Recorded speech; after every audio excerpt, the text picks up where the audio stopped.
So I've got this list of questions from a new client, and I thought it'd be productive to just make a short video to try to answer some of these questions that we hear all the time. And the first question is, why do you guys do things the way you do it? And I'd have to say purpose. You know, Literally the reason we exist is to enhance the lives and the effectiveness of our clients, associates, and leaders of the world. And that may sound like mumbo jumbo, mom and apple pie, the American way, and something that's very esoteric and out there in the stratosphere, but it's really not. It's very specific for us. We believe two things. We believe, one, that hiring practices worldwide are broken, and we believe that we don't believe, we know that 90% of the world's workforce is disengaged. And so, literally, the reason we exist is to help companies with their hiring processes, help them do it better at every level, not just the senior levels. And we also know how to build high performance organizations. We know how to build purpose driven cultures that outperform the marketplace, deliver superior shareholder returns. So that's the reason we do things the way we do it.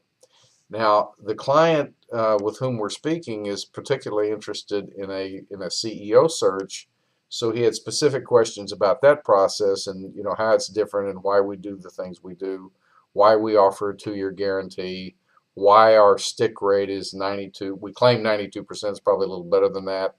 Why we follow up for a period of not less than 2 years and all that. So I'll go through exactly what we do and why we do it. So the first thing we do in every search, whether we have any experience in the space or not, and in some cases we have a lot of experience, in some cases we have very little, in some cases we have none. And quite frankly, that makes no difference. I mean, I would say to you that some of the very finest work we've ever done has been in spaces where we have absolutely no experience. Recently, uh, a big search in academic medicine, a CIO search, big search in a faith-based organization in which we had no experience, big search in higher education where we had very little experience, and the list goes on and on. So that sort of brings me back to step one, which is to make absolutely no assumptions, to start with a clean sheet of paper, to do a thorough needs analysis in every single situation. And the more complex the search, the more complex the needs analysis has to be.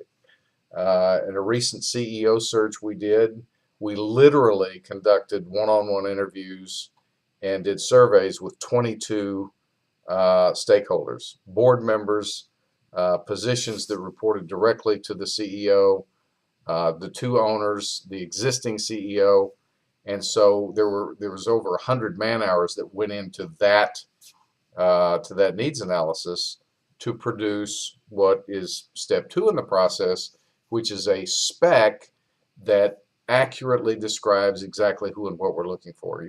Unfortunately, most specs we see are woefully inadequate. Nothing more than a job description based on background, experience, and credentials, without any real regard to performance expectations, cultural nuances, the nature of the leadership team, all those things that are critical success factors, the things that cause placements to come apart.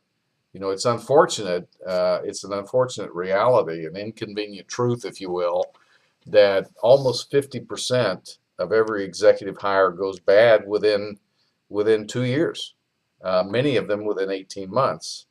And so, and most of that, in our view, is because most searches are conducted with nothing more than a job description, which is a woefully inadequate description of attributes based on background, experience, and credentials, without any regard to the things that really are critically important. And since we really don't know what we're doing, we at the end of the process, if we find a resume that fits a job description, then the interview process becomes a beauty pageant and a chemistry contest. We make a hire, we feel good about it, and we find out 2 or 3 months down the road that we've made a serious mistake. The process works very similar to dating and marriage with very similar results.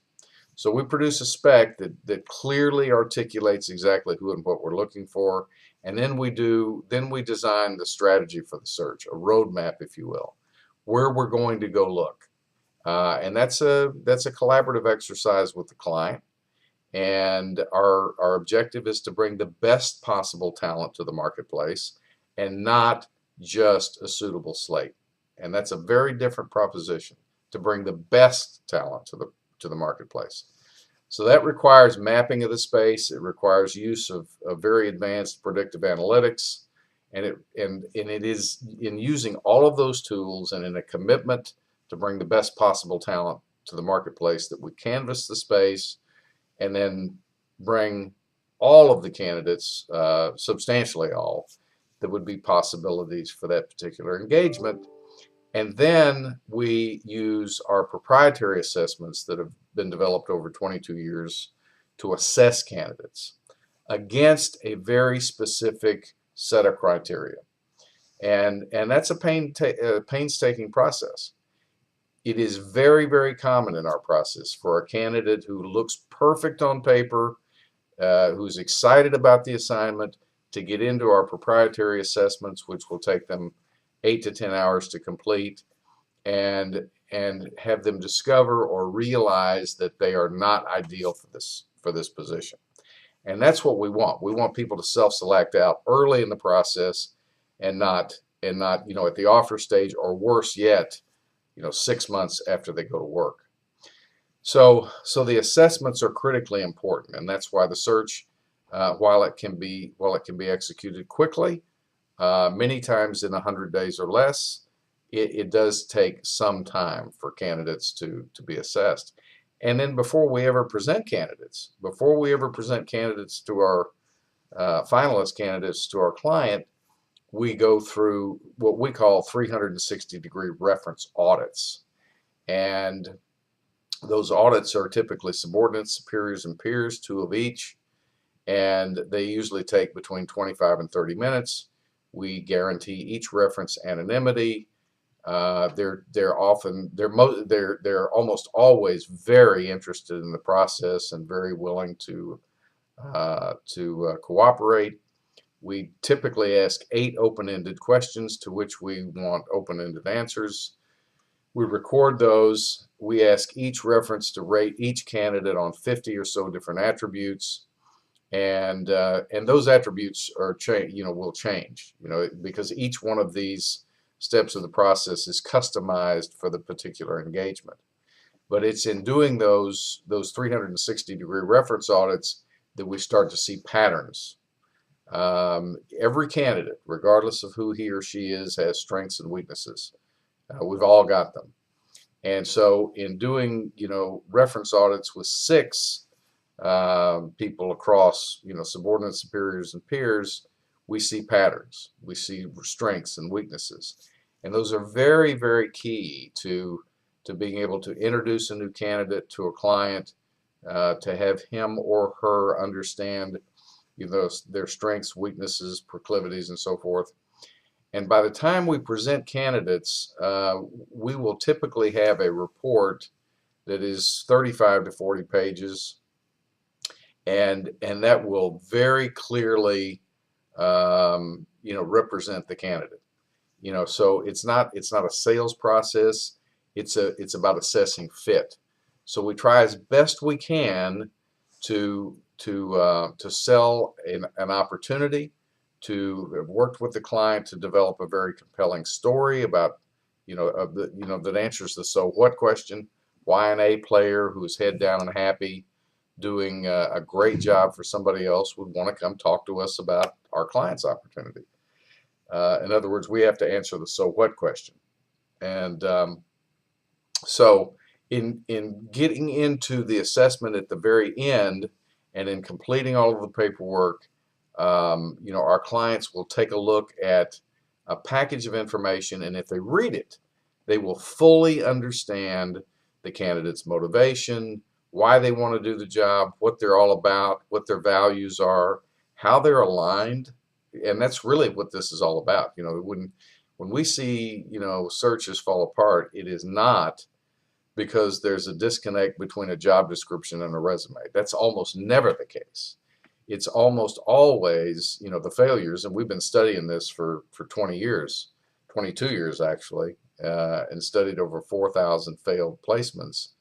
When we find a disconnect, it is because there is a misalignment of cultural nuances, things that would fall under the category of cultural nuances, attitudes, values, all kinds of things, all kinds of behaviors, a misalignment of those kinds of things, or, in the other bucket, an inability to deliver on specific performance expectations, oftentimes, which are completely left out of the scenario.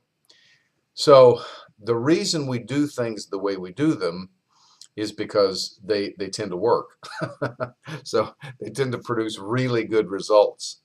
And, the biggest thrill for us is not ringing the cash register. The biggest thrill for us is, and it's not completing an assignment. It's not getting an assignment or completing assignment. Those are fun, but the biggest payback for us is watching the effect of our work 6 months, a year, 2 years, 3 years down the road. We were engaged by a client a couple of years ago, and they initially wanted to hire us to do 4 searches concurrently: a CEO search, a CFO search, a CIO search, and a VP of HR search. We knew that wasn't going to be productive, and the person who hired us was a self-proclaimed interim CEO. We found out later he really wasn't, but he said he was.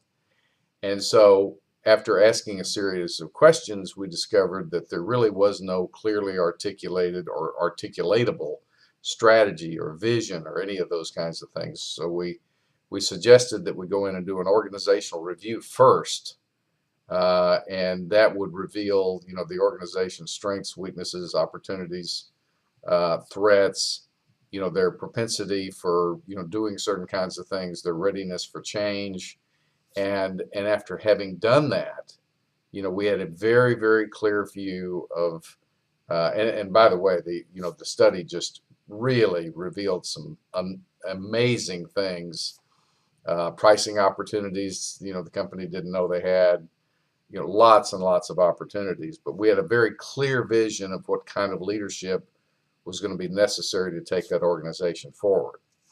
And so at that point, we agreed to do the CEO search, one search, put that individual in place on January 1st of 2015. He finished his first year, and this was a highly complex situation, by the way, highly complex, 23 shareholders. I think there are 31 now. The company had done 7 or 8 acquisitions, major acquisitions. We found out later none of them had really worked. Very complex ownership structure, board of directors, comprised of shareholders that were going to, so the CEO we were looking for was actually going to come in and report to a group of shareholders that were also his direct reports.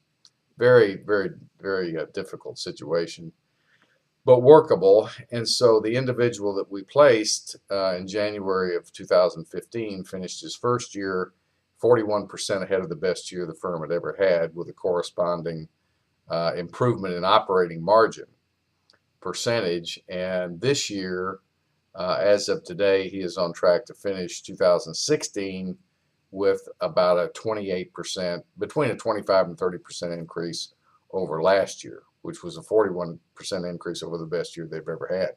So that's what we really, that's what we really get charged up about, making a difference, and that's where our biggest payback is. So, I know this has kind of been a little bit long and drawn out, but it all goes back to purpose. We don't do things in a vacuum. We don't fill seats in a vacuum. We don't do consulting work or leadership consulting work in a vacuum. It's all about purpose. It's all about helping an organization get better and doing things that are sustainable.